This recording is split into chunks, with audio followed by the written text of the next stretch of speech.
Yes, time for twits. Normal service is resumed.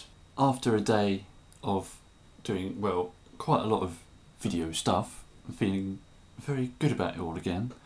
Putting out a video response and filming a review, and then I filmed twit, and then I went to edit it and all the sound was out of sync and I looked like a badly dubbed kung fu movie.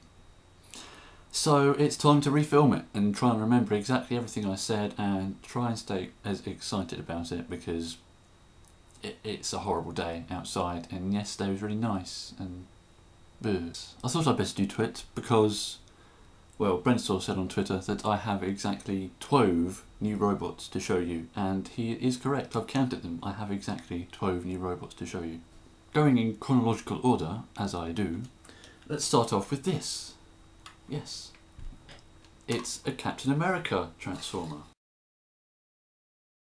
which I got sent as a very surprising Transformer Way gift. I opened the door of the postman, not expecting to be receiving any parcels whatsoever, and then opened this up and thought, ooh.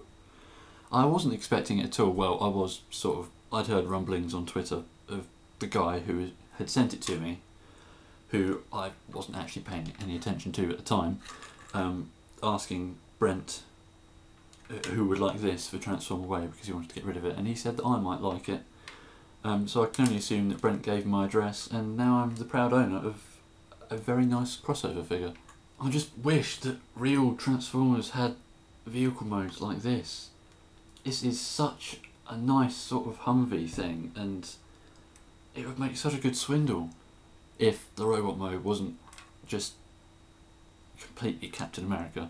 I mean, it's like that far away from being an Optimus Prime. That's how good Captain America is, I suppose. Moving on, we have a Dark of the Moon Air Raid, courtesy of another Brento box. This is a figure which I instantly really liked. I think I liked him a bit more than I thought I was going to. It's just so nice to have a jet that isn't a fighter jet and have a Boeing type spy plane like this, and the mech tech weapon's nice because it's actually part of the vehicle mode, and well, it doesn't really make a very good gun. It's hard to show you, but you can hold it in two different ways, like a gun or a shield, and it's got clip-on points. It seems to be more thought out than most mech tech weapons. And then you've got the figure itself, which is, I love this jet mode. But I think really what I like about this guy is that he's like a latter wave Dark of the Moon figure that's actually made out of good plastic. He feels solid and sturdy, dense, not like Darksteel, who felt like a knockoff basically. But sort of feels a bit small in both modes. The robot mode's very skinny. I can't really complain about that. But he just sort of feels a little bit, I don't know. When you compare him to the other object that came in that box, which was Humanized World here, well, World almost looks bigger than the deluxe figure when he's meant to be a scout. So, now's the time to chuck in a picture which I got, which was a very good combination of this and this figure's guns. It just looks so natural, and I just have to share it with you all because it's the best sort of clip-on swap-me-do I've found so far. So yes, on to Whirl, this funny bronze helicopter that it just makes me think of that one that James Bond had in that film, where it's just big enough for him to sit in. It's nice. Again, it's a hell of a lot of fun. If you watched Dorian's Human Alliance breakdown video, which yes confused me because I thought it was actually a video about a Human Alliance figure called Breakdown, and I thought there aren't any called Breakdown, and then I realised it was actually a breakdown of all of them. He said that this has got to be the best Target Master. I think I'm very willing to agree with him. This turns into what is essentially a giant minigun. Picture goes here. It's very good. The copter mode does sort of leave a lot to be desired. The back end's like obviously just two arms stuck together with silly rotor stuck on the side, and these bits are obviously legs, and it's just the cockpit is a bit poo, and why isn't this clear? There's a lot to complain about. At the same time, it's just a really nice sort of basic helicopter, and you can have a lot of fun with it. I'm not against the ski feet in robot mode. I quite like them actually. It's a sort of novel touch that makes him just remind you a bit more of G1 World. Of course, what would remind you of him even more is the fact if they actually bothered to paint this guy in a colour, which would be blue, because all this bronze and metallic stuff just sort of makes it look like he's... If this was a real helicopter, it would be unfinished because it would need to be painted. They wouldn't just leave it like bare metal like this. He's not perfect, but there's a lot to sort of make up for the flaws in just that you can just muck about with it really well. The same day as those came, which was a very good day because I also got all my new comics, Deep Dive arrived. I'm finally a proud owner of this mould. Yeah, I'm still deciding what to do with these back fans. I don't really know where they're meant to go. I got this guy from a Kapow auction because they've just been doing mind-blowingly good prices on stuff that I've just been looking at like, oh god, I'm going to spend money on it, I know. So I got this guy for under 20 quid, which I was very happy about. I've seen plenty of sea sprays around in shops in my time and passed on every one of them because I thought Deep Dive looked better and I thought his character was better, and because I didn't really want to get the big burly sea spray because I like my little cute G1 sea spray. And I love the way you can just load figures into this bit, and transformation is a little bit sort of things get in the way when you turn from robot to hovercraft. But it's so nice, and he's got such good light piping.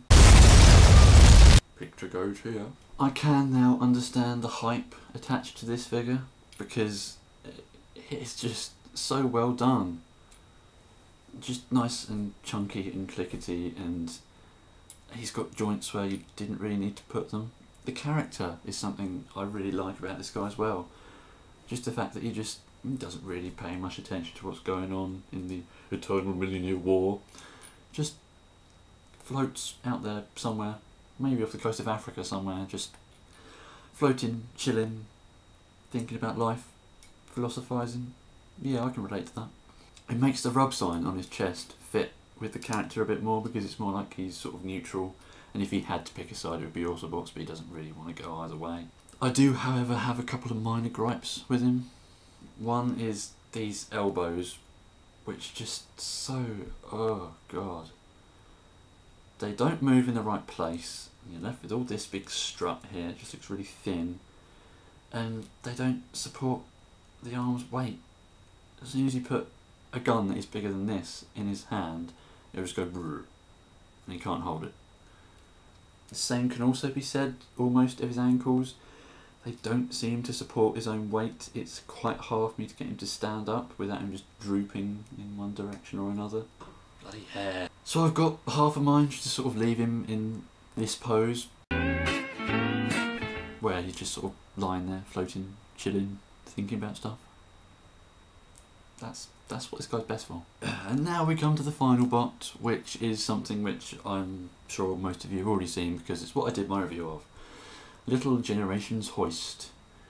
The lovely little Asian exclusive guy who, for some inexplicable reason, has a box entirely in English and has the same distribution mark as all the figures we get over here. Surely if it was made really to be properly Asian exclusive, all the text on the back would be in Chinese, wouldn't it? Yes? No? You know? I know not everyone over there speaks Chinese, obviously, but I'm sure most of the population of the world speaks Mandarin, so why didn't you just do that? I don't quite understand Hasbro sometimes, I really don't. This guy is very nice. I've said all that in the review. I would definitely like to get all of these little Legends dudes. You're probably wondering, with my history of Thundercracker fanboyism, why I didn't get Thundercracker. That's because I'm waiting for the Generations 4 pack that's coming out at sort of Christmas time apparently, as a Walmart exclusive, where you're meant to get a repaint of RTS Jazz, a repaint of RTS G2 Optimus Prime, which is a mould I don't have, and looking at that colour scheme actually makes me want it for once. And you get Legends Thundercracker and Motormaster in it as well. So I'm sort of waiting to try and get my hands on that. I'd love to get that set because when I saw it, it just made me so excited because it's like, just, yes, obscure repaints and really good little Legends figures. You can't go wrong with a box set like that. So I decided to get the cheapest one that I knew probably wouldn't make it to Western Shores. But you never know, they might announce another pack that has got Hoist and Blue Streak in. I don't know, just sort of wait and see. I'd love to get just some more of these guys because they are so much more exciting than Prime figures. When all those pictures were released of all the deluxe ones and the Voyagers, I was like, I want that Power Dive and a Springer, and that's about it actually. There's only a couple I really want. They're exciting, but they're sort of repaints that don't really work that well, that make you think, yes, that's perfect. Because really only the Legends guys are perfect, because they've given them special unique weapons to each of them, and they're the repaints of the figures that needed to happen. All the others are just a bit like, well, I see where you've got the idea from, but I'm not really sure. Yes, I mentioned comics earlier, which would be like all of these and then like nearly 30 other Marvel ones. I've got a few things to say about these, really, because I'm starting to get a little bit annoyed at the frequency of main characters dying. It's just a bit depressing, really. It's like, oh, you didn't need to kill them, I started to like them. I don't really want to spoil anything, but, well, what goes on this cover is pretty much actually what happens in the book. I liked Rum, I liked his eyebrows, and now, yeah, you're not going to see any more of him. But, at the same time, I am astounded at how this title, More Than Meets the Eye, can get better every issue. I mean, I read this one first, obviously because it's number 5 and this is number 6. And I just thought, that's just excellent. It's just full of so many sort of laugh out loud moments, and just, it's just excellent. Excellent. Now, of course, Robots in Disguise is a slightly different ball game. The story does seem to just sort of be the same situation every time. It's like there's always a scene with Prowl talking to RC hanging off the side of a building, and they did kill off a character which I really didn't think was needed and just doesn't serve the story at all, especially when Prowl kills Bombshell. He's trying to tell him something important. It's just stupid. Why? It's starting to make me doubt the perfect world of writing within these books, because they are just so well done, and now it's starting to sort of grind a bit. It's just starting to sort of drag on, the amount of people dying for no reason at all. I mean, I can't remember what issue it happens in because I had 4 issues here to catch up on. But all the Constructicons die as well. What? Why? Who in their right mind does that? And then there are people raving on about this one, number 7. And I can't really tell why. It was just as good as the others. Nothing particularly special. It's got turmoil in. Woo. Comic characters. If anything, I thought number 6 was a bit better because it ties up a hell of a lot of loose ends which are left over from all the old Spotlight comics, and I thought that was really good because it's like no one ever seemed to think of that stuff, and it's obviously been left there as a future story thread, and now, boom, you're getting it all done, and it's good, yeah. I like tying up loose ends. Ooh, so there you have it! Quite a bit of waffle about lots of Transformers-y stuff. One last thing to say is that, of course, it's completely overdue for me to do an All-Stars collaboration update. I still can't find the time to do it. I'm fastly approaching 200 videos. I want to make the collaboration the 200th one. I still need to get it finished because I'm still waiting on exactly 5 people to hand in their bits of footage. So, get a wriggle on, lads, come on! Oh, and I finished my Q review finally as well, so you might actually see that this week. Goodbye!